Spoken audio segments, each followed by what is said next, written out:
So where I'm walking here is the Republican plot in Glasnevin Cemetery. So this grassy area would be what I'd call the older Republican plot, and then across the footpath there's a stony area, which would be more modern Republicans, let's say. So there are people interned here include Cathal Brew, who you see here, Harry Boland, Pater Clancy, Constance Markovich, Eddie Byrne, Sean Doyle, and there's numerous names in this area of people that would be recognisable from Ireland's history. So it's a very important area. I'm not actually sure why these headstones are flat and why they lie like this, but I presume it's to conserve space within the graveyard. And just across the way then you'll see a little stony patch, which is where there's more newer Republicans from after the Irish Civil War and War of Independence. But do check this area out, it's very important in Ireland's history. And follow me. Emmet Dalton was born in America in 1898 but raised in Dublin, where he became a key figure in Ireland's revolutionary history.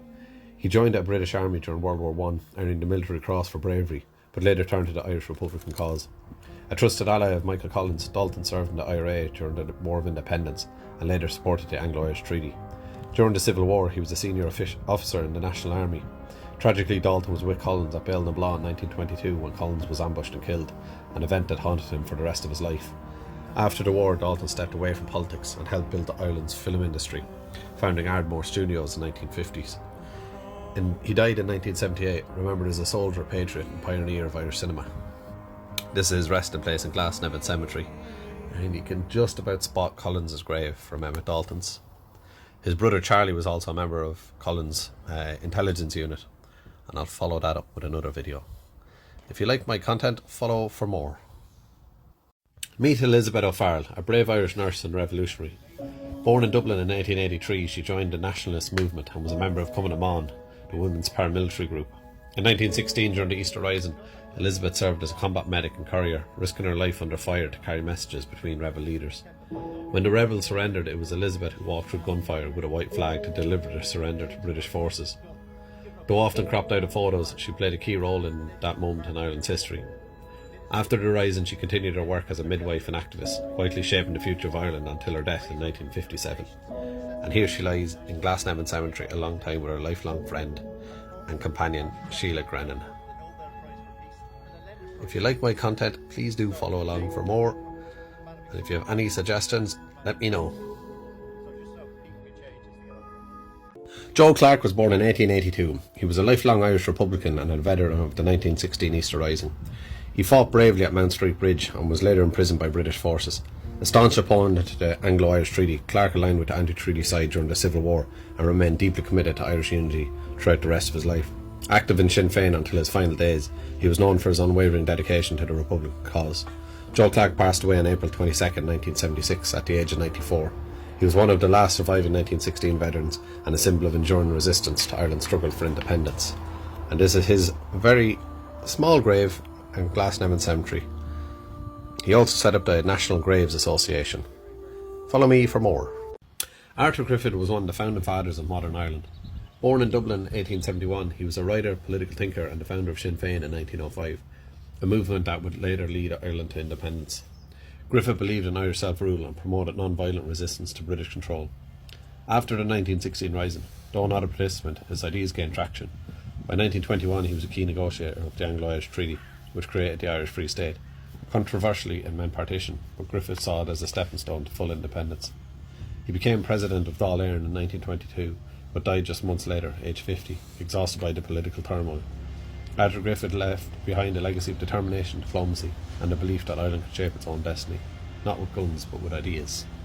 And this is his grave today as it stands in Glasnevin Cemetery.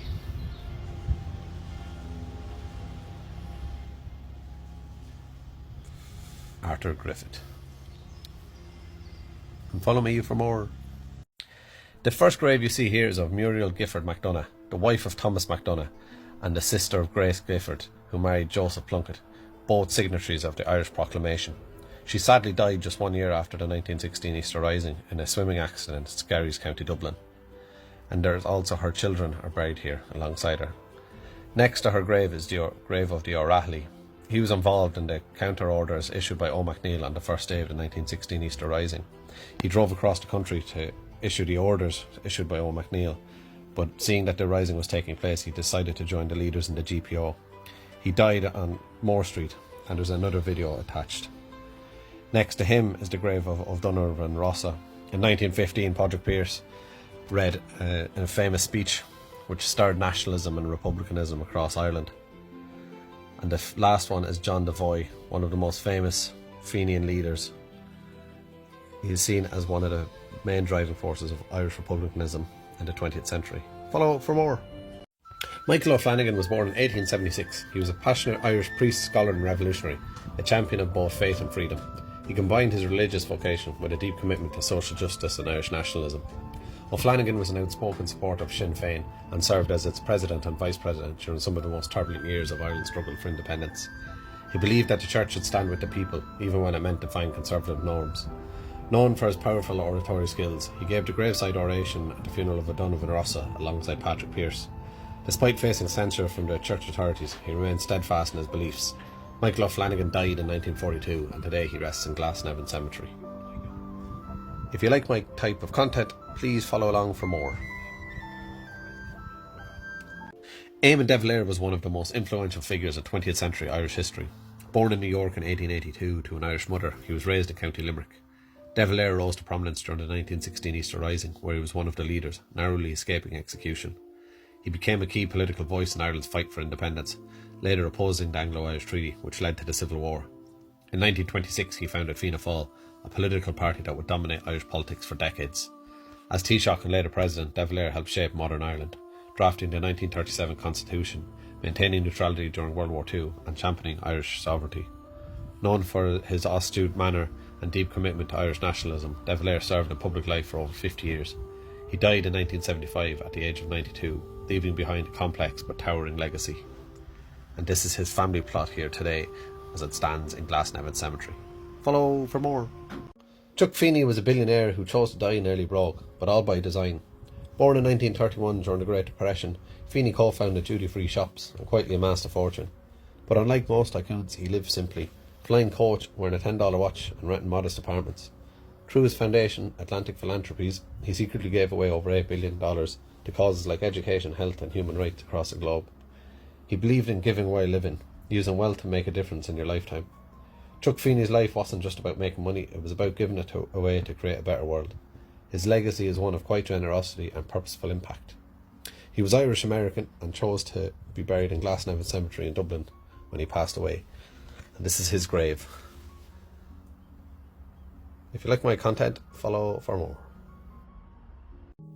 In the quiet grounds of Glasnevin Cemetery lie the Forgotten 10, Irish Republicans executed by the British during the War of Independence from 1920 to 1921. These men include Kevin Barry, Thomas Whelan, Patrick Moran, Patrick Doyle, Bernard Ryan, Thomas Bryan, Frank Flood, Thomas Traynor, Edmund Foley and Patrick Mayer.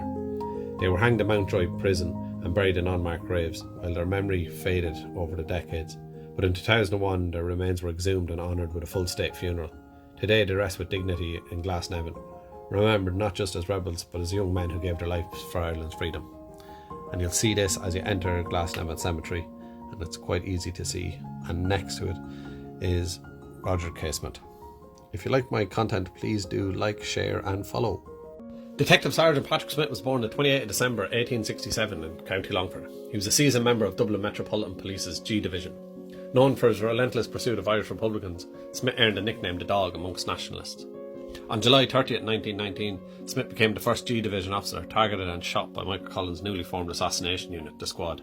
As he returned home near Drumcondra Bridge, a team of 4 IRA operatives ambushed him, firing multiple shots. Despite sustaining 5 bullet wounds, Smith managed to make it to his residence in Millmount Avenue, where his children assisted him. He was subsequently hospitalised at the Mater Hospital.